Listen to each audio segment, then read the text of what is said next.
You were so busy trying to be perfect at work that you forgot to be prepared. Step into my office. Let's talk about it. Welcome to this episode of the Confident Woman Lead podcast. I'm your host, Coach Anita. Today, we're going to be talking about being perfect versus being prepared and what that looks like in your day to day work and why the need for perfectionism is holding you back.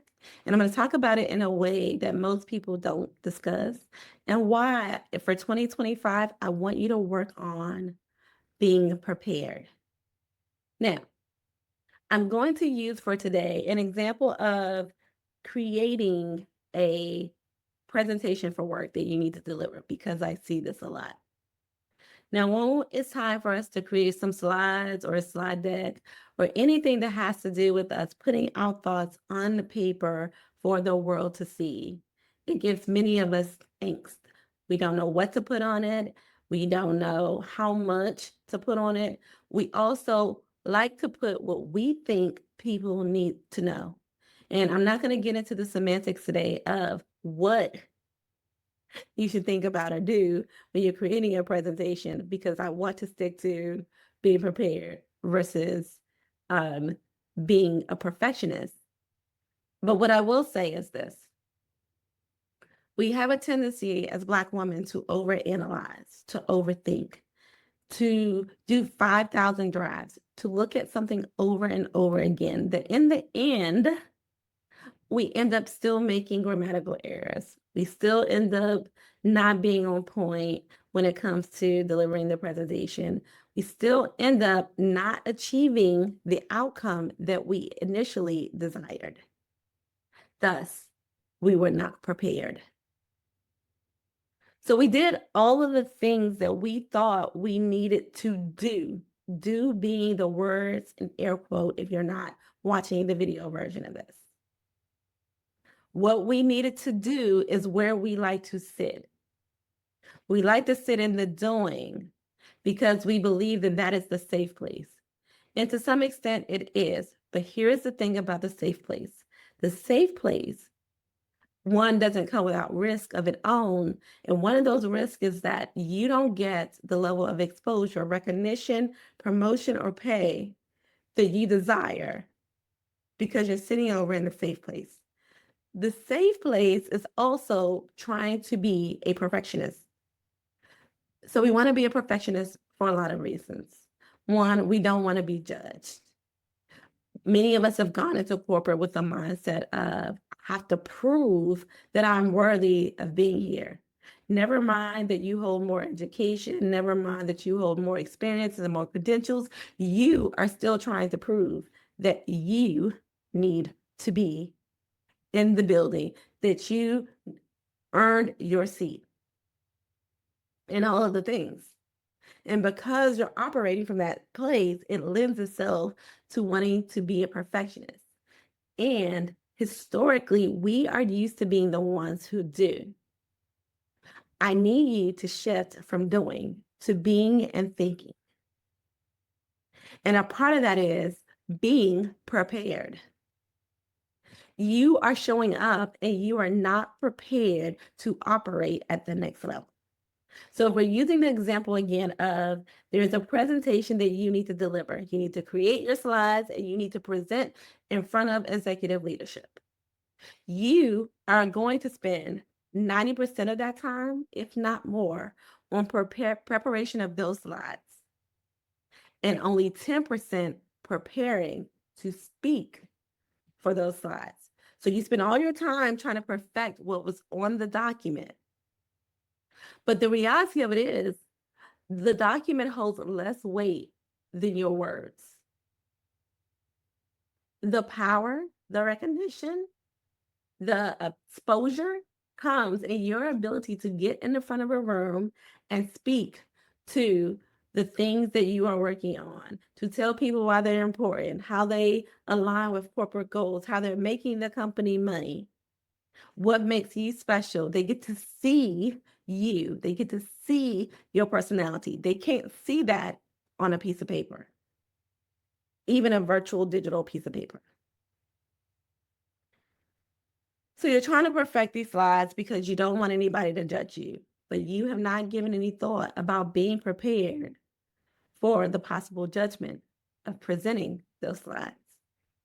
Because if you did, you would be prepared to speak to them, which means you would have read your slides out loud to yourself multiple times.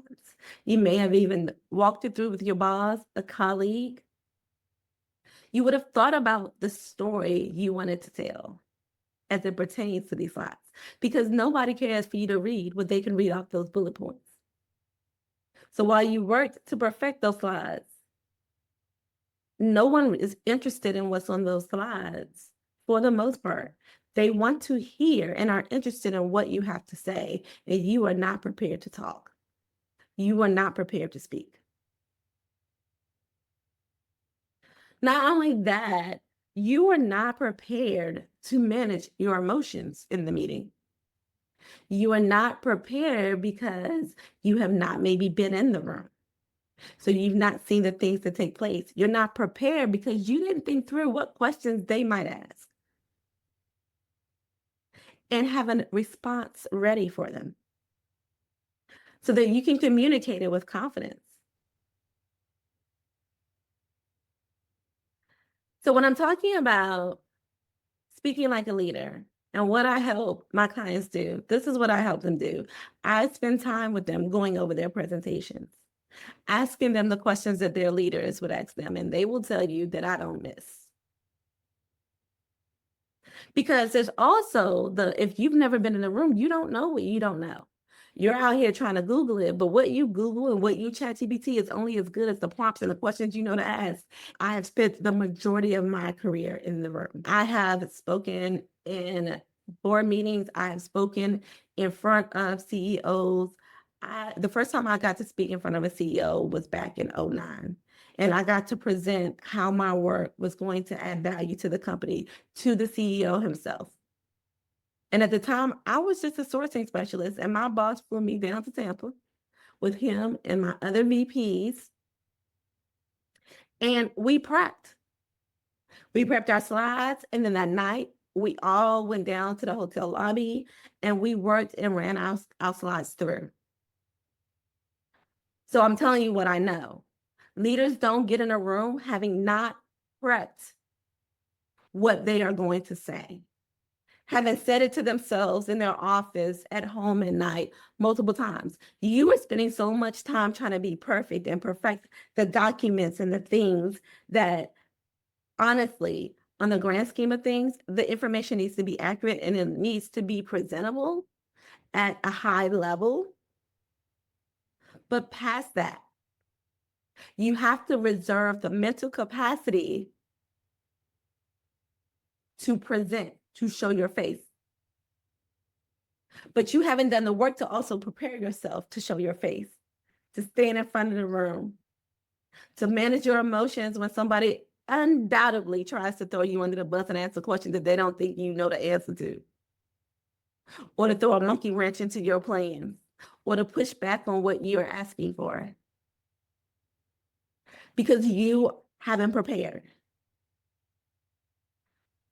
Preparation. And I know that it may sound like I started this year off being hard, and I have, because in the go forward in 2025, it's not that no one is going to save you. It's that you are not saving yourself.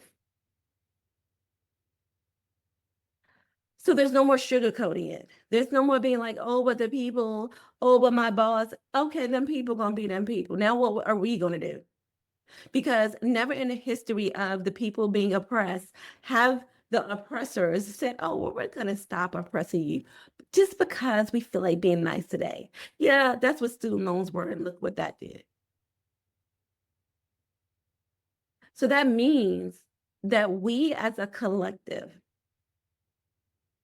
have to do our work to position ourselves to get what we are looking for. And the beauty about all of this is that if you can get up in front of a room of people, if you can get on this video and put your podcast out, if you are willing to speak like a leader, you can speak like a leader, you can influence, you can sell, you can negotiate. These skills all go hand in hand.